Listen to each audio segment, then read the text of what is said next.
Hai sahabat Erofit, kali ini Bang Ido akan berikan 8 soal sekaligus tentang permutasi. Jangan sampai terlewatkan sedikit pun biar teman-teman paham dan bisa mengerjakan ketika menemukan model soal yang seperti ini. Selain itu juga testimoni dari peserta yang sudah ikut SKD, ternyata di bimbel yang mereka ikuti diantaranya dari sahabat CPNS, Ayo CPNS, Bisa CPNS, ternyata soal yang keluar itu mirip-mirip ya. Jadi teman-teman yang sudah ikut bimbel pastinya tidak rugi ya. Dan bagi teman-teman yang mau ikut bimbel tersebut silahkan di bagian deskripsi dari video ini ada beberapa bimbel yang mungkin bisa teman-teman ikuti ya. Sebagai bahan untuk persiapan ujian tahun ini bagi yang belum tes tentunya ya.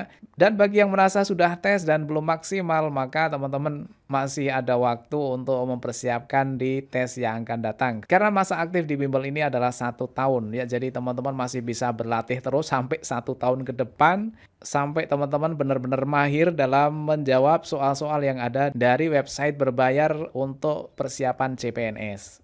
Oke teman-teman, langsung kita bahas ya dari nomor 1 dulu. 5 orang duduk berjajar, berapa banyaknya susunan duduk yang berbeda dari 5 orang itu? Nah ini Bang Ido berikan langsung aja ya trik cepatnya begini. Ini kan jumlah semuanya 5 orang ya. Kemudian dari 5 orang itu akan duduk dengan susunan yang berbeda. Maka berapa caranya? Gampang teman-teman. Kalau jumlahnya 5, udah langsung kalikan aja. 5 kalikan adiknya 5 adalah 4. Kalikan adiknya 4, 3. Kalikan adiknya 3, 2. Kalikan adiknya 2, 1. Udah mentok sampai sini ya, jangan sampai kali 0. Kalau sampai kali 0 berarti semuanya jadi 0 dong ya. Bubar kalau gitu. Oke, tinggal hitung aja teman-teman ya. Berarti 5 kali 4 adalah 20, 3 kali 2 adalah 6. 20 kali 6 berarti sama dengan 120. Oke, jawabannya adalah yang D. Nah ini cara cepatnya teman-teman. Cara lambatnya gimana? Cara lambatnya kita pakai rumus permutasi. Ya teman-teman ingat ya. N itu adalah seluruhnya, R itu adalah yang disusun. Rumusnya adalah N faktorial dibagi dengan N kurangi R faktorial. Waduh, lupa Bang, rumusnya seperti ini. Oke, ini Bang Edu berikan untuk teman-teman yang pengen tahu ya. Faktorial itu apa? Faktorial itu ya mudahannya begini saja. Kalau ada 5 faktorial berarti sama dengan 5 kali 4 kali 3 kali 2 kali 1. Kalau ada 4 faktorial berarti 4 kali 3 kali 2 kali 1. Pokoknya terakhir 1 ya. Dikalikan menurun terus dengan adik-adiknya sampai terakhir 1. Gitu ya. Kalau ada 1 faktorial berarti yang nilainya 1. Kalau ada 0 faktorial nilainya berapa? Ayo.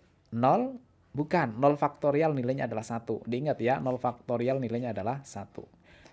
Oke, nah sekarang kita terapkan ke soal ini ya. 5 orang duduk berjajar, berarti artinya N-nya 5 ya. Berarti P, N-nya adalah 5, kemudian R itu adalah yang diambil atau yang disusun. Ternyata yang disusun 5 orang itu juga, berarti 5 dari 5 gitu ya. Berarti sama dengan 5 faktorial dibagi dengan 5 dikurangi N-nya 5, R-nya juga 5 faktorial. Atau sama dengan 5 faktorial dibagi dengan 5 kurangi 5 itu adalah 0 faktorial. Ingat tadi 0 faktorial nilainya berapa? 1 ya, berarti sama hanya dengan 5 faktorial per 1. Atau sama dengan 5 faktorial itu kan yang ini ya teman-teman. Berarti sama dengan 5 kali 4 kali 3 kali 2 kali 1. Kalau begitu kan sama saja dengan yang seperti ini. Ya enggak teman-teman? Ya kan? Berarti kalau teman-teman ketemu soal seperti ini nggak usah dipakai yang ini ya, menghabiskan waktu. Langsung saja, kalau semuanya ada 5 orang berarti ya 5 kali 4 kali 3 kali 2 kali 1. Ini kalau duduk semuanya ya. Tapi kalau misalkan seluruhnya ada 5 orang, tapi yang suruh duduk itu 2, gimana caranya? Kalau yang ini kan semuanya disuruh duduk semua kan? Nah kalau misalkan dari 5 orang itu yang disuruh duduk hanya 2, ya berarti kita hanya 2 saja, 5 kali 4, hanya 2 bagian saja. Gitu ya. Kalau misalkan ada 3 orang yang duduk berarti kali 3. Kalau ada 4 orang yang duduk berarti sampai sini kali 2. Gitu ya. Oke, bisa dipahami ya. Mudah-mudahan bisa lah ya. Oke, kita akan bahas soal selanjutnya biar teman-teman lebih paham ya. Kita langsung ke soal nomor 2. Iya, soal nomor 2 seperti ini teman-teman ya. Soalnya masih mirip ya dengan yang tadi. Kita baca ya. 5 orang duduk mengelilingi meja bundar. Ini ada kata mengelilingi meja bundar. Kalau tadi kan duduknya berjajar ya, ini duduk berjajar. Berarti kan sama hanya dengan garis lurus ya, segaris. Kalau yang nomor 2 ini mengelilingi meja bundar, berarti berbentuk lingkaran. Kalau ada yang seperti ini berarti nanti namanya adalah pakai permutasi siklis. Ya teman-teman, apa rumusnya permutasi siklis? Siklis itu sendiri kan sama hanya dengan berputar terus ya, siklus ya, mutar terus ya. Misalkan ini adalah N permutasi siklis dari N, rumusnya adalah N-1 faktorial. Jadi diingat kalau ada kata meja bundar atau mengelilingi itu sudah pasti pakai rumus yang ini teman-teman ya. Nah, sekarang di sini ada berapa orang seluruhnya? 5 orang ya. 5 orang, kemudian P siklisnya berapa? Berarti untuk yang ini P5 dari permutasi siklis ini sama dengan 5 kurangi 1. Ya, 5 kurangi 1 faktorial berarti sama halnya dengan 4 faktorial. 4 faktorial tadi berapa namanya? 4 kali 3 kali 2 kali 1. Berarti sama dengan 12 kali 2 berarti 24. Berarti jawabannya adalah yang B. Oke, gimana teman-teman? Bisa ya? Bisa, bisa. Sekarang kita lanjut ke soal yang ketiga. Ya, yang ketiga seperti ini ya. Langsung kita bahas. 3 siswa putra dan 4 siswa putri duduk mengelilingi meja bundar. Berapa banyaknya susunan duduk yang berbeda jika siswa putri harus selalu duduk berdampingan? Wow, ini agak lebih susah ya. Oke, yang pertama ada 3 siswa putra, kemudian yang kedua siswa putri. Duduk mengelilingi meja bundar, berarti kan siklis ya ini. Oke, siklis. Ya, kita gambarkan dulu saja meja bundar, ini hanya ilustrasi, tidak harus bagus ya. 3 siswa putra, misalkan yang putra ini kita singkat dengan L ya, laki-laki yang pertama, ini laki-laki yang kedua, ini laki-laki yang ketiga, kan ada 3 siswa putra ya kan. Kemudian 4 siswa putri, ini misalkan P1, P2, P3, dan P4. Ini ilustrasinya ya. Kemudian yang ditanyakan berapa banyaknya susunan duduk yang berbeda jika, ini ada kata syarat ya, jika siswa putri harus selalu duduk berdampingan. Ini harus selalu duduk berdampingan ini juga penting ya. Jadi di antara yang putri ini tidak boleh laki-laki duduk di antara 2 siswa putri ini, nggak boleh ya. Jadi laki-lakinya tidak boleh menyusup di antara siswa putri, gitu ya. Karena ini harus berdampingan terus yang putri, nggak boleh lepas ya. Kalau ada kata selalu berdampingan berarti ini artinya dianggap satu. Jadi yang ini dianggap satu. Berarti ini satu, kemudian yang ini satu, yang ini satu, yang ini satu. Sehingga ini N-nya itu bukan 3 tambah 4, 7 bukan. Tapi jadinya 1, 2, 3, 4. Karena ini dianggap satu. Ya berarti jadinya ada 4 ya, N-nya itu 4. Nah, karena di sini ada kata meja bundar ya, berarti mengelilingi, berarti artinya adalah P siklis ya kan? P4 siklis ya kan? Maka nilainya sama dengan 4 kurangi 1 faktorial, berarti sama dengan 3 faktorial. Nah, selanjutnya yang putri ini, yang putri kan ada 4 nih ya, yang putri ada 4. Di antara yang putri ini kan juga boleh geser-geser dong ya. Karena siswanya itu ada 4 yang putri ini, maka banyaknya cara adalah 4 faktorial cara.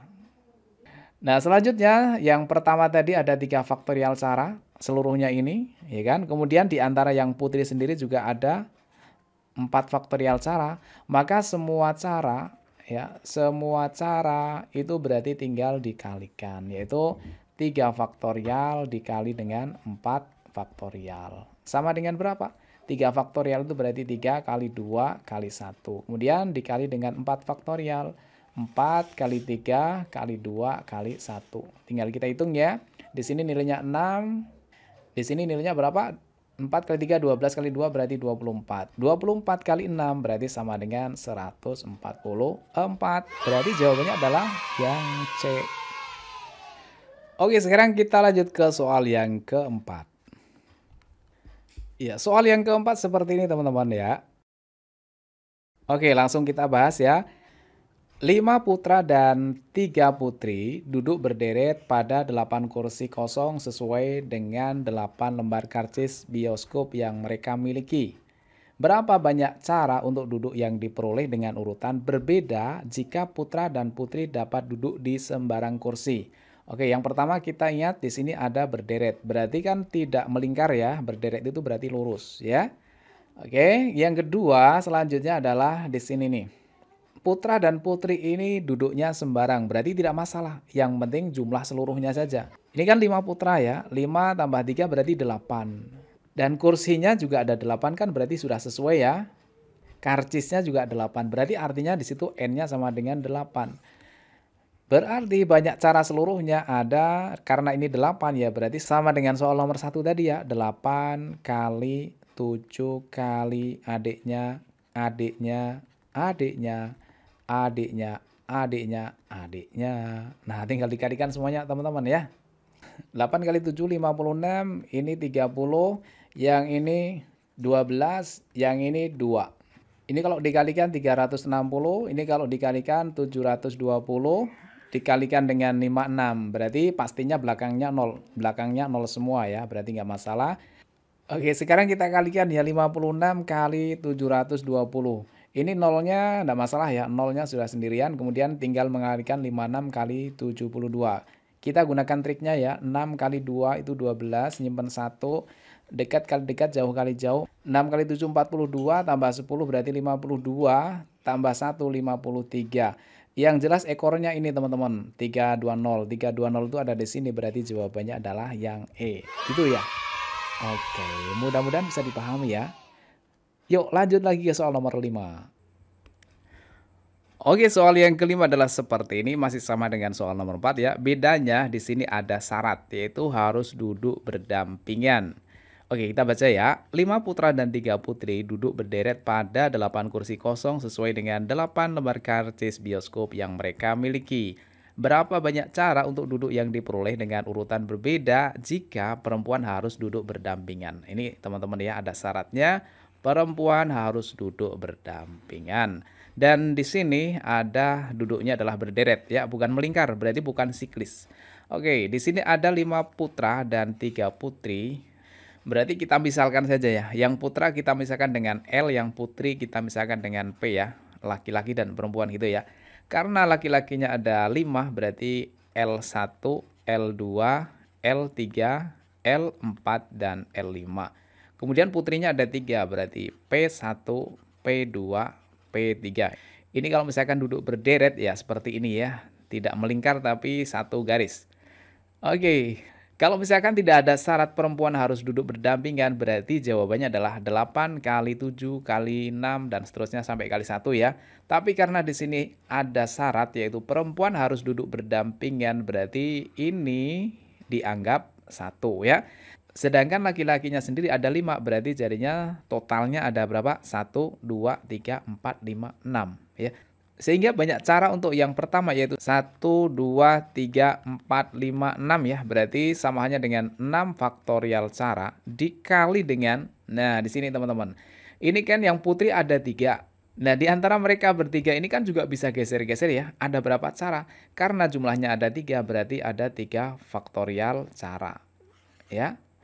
Jadi yang pertama kita jumlahkan dulu, ini ada 6 faktorial cara, kemudian dikali yang putri sendiri ada 3 faktorial cara.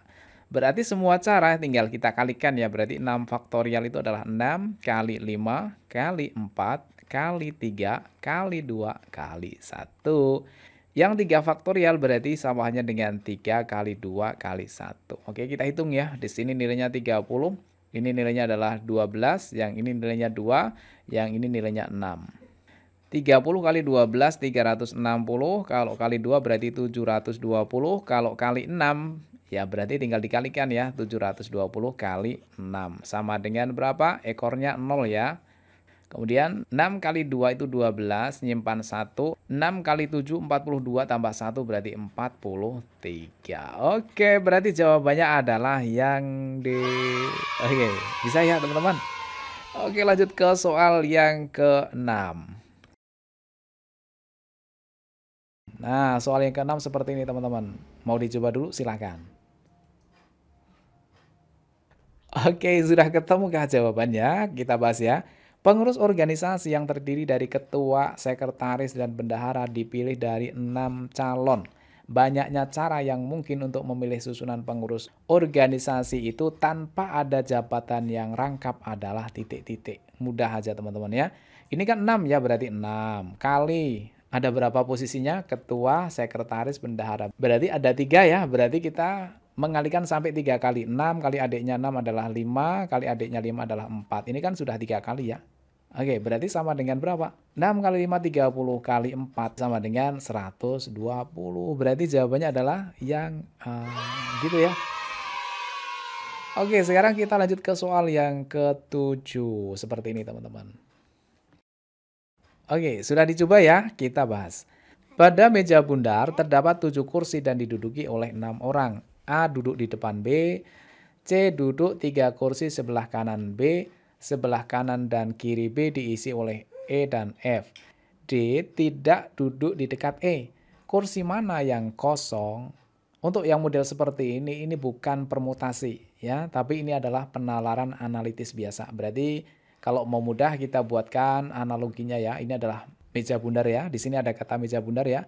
Meskipun di sini meja bundar kita tidak pakai permutasi siklis karena di sini tidak ditanyakan banyaknya cara, tapi yang ditanyakan adalah posisi tempat duduknya di sini ya. Yuk kita lihat dari yang pertama.